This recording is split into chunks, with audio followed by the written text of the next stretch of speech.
Judul khutbah kita pada siang hari ini adalah peran seorang ayah dalam mendidik.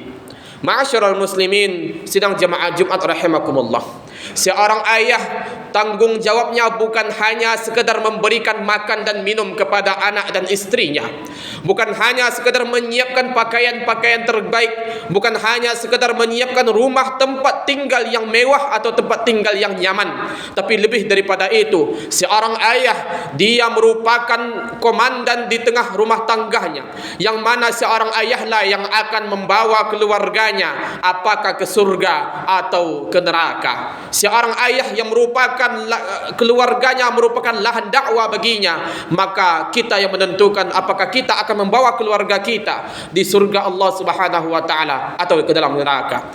Allah Subhanahu wa taala berfirman dalam surah At-Tahrim pada ayat yang ke-6, "Ya ayyuhalladzina amanu qu anfusakum wa ahlikum nara." Wahai orang-orang yang beriman, wahai kepala rumah tangga, wahai para ayah yang memiliki keimanan di dalam hatinya, jagalah diri kalian dan juga keluarga kalian dari api neraka.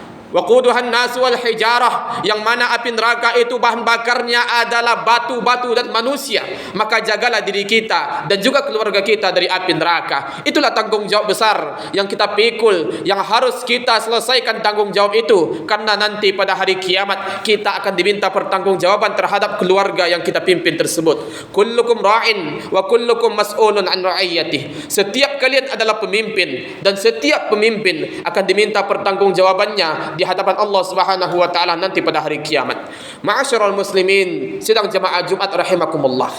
Seorang ayah hendaknya menjadi teladan bagi anak-anaknya, hendaknya memberikan contoh kepada anak-anaknya dalam ketaatan kepada Allah Subhanahu wa taala.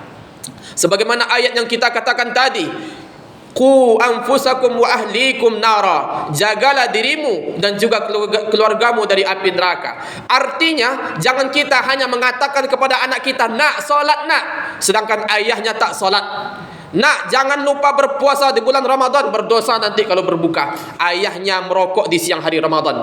Maka hendaknya di samping kita memberikan perintah kepada anak kita, maka kita mulai terlebih dahulu memberikan contoh terbaik kepada anak-anak kita. Karena dakwah bil hal, dakwah dengan contoh, dakwah dengan teladan jauh lebih mengena dibandingkan dakwah hanya dengan lisan, hanya memerintahkan sedangkan kita tidak mengerjakan apa yang kita perintahkan.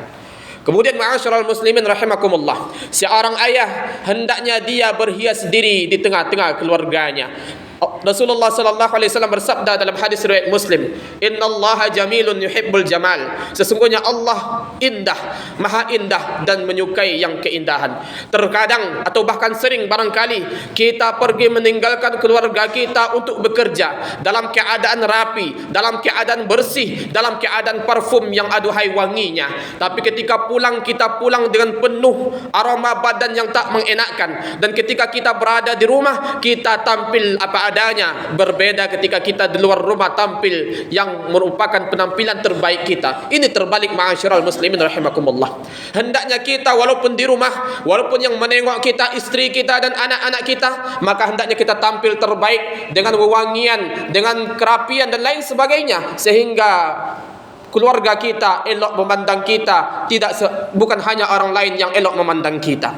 Kemudian ma'asyiral muslimin rahimakumullah, seorang ayah hendaknya dia menjaga wibawahnya. Allah Subhanahu wa taala berfirman, "Ar-rijalu qawwamuna 'alan nisa bima faddalallahu ba'dahum 'ala ba'd wa bima anfaqu min amwalihim." Kaum laki-laki adalah pemimpin bagi kaum wanita. Oleh karena itu Allah telah melebihkan mereka kaum laki-laki tersebut sebab dibandingkan daripada kaum wanita, dan karena mereka menafkahkan sebagian harta mereka kepada kaum wanita tersebut.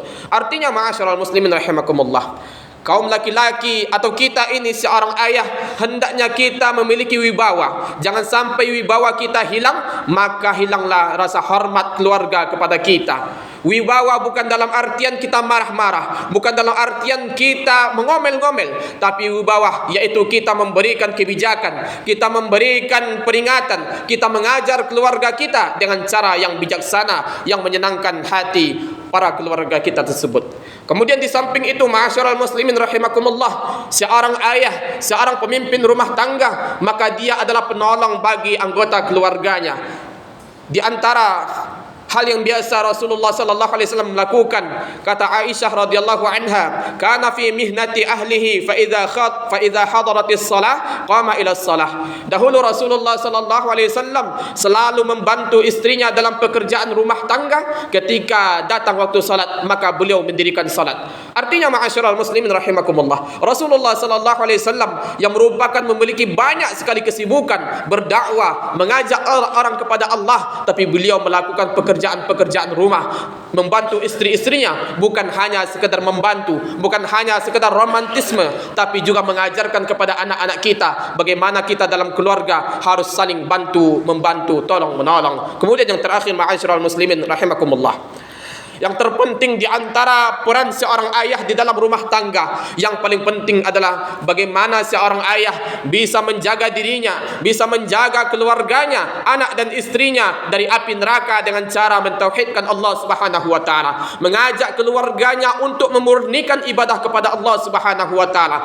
dan mengajarkan keluarganya mendirikan salat dan menunaikan zakat serta melakukan ibadah-ibadah yang lainnya, yang itulah merupakan puncak daripada tugas seorang ayah, peran seorang ayah.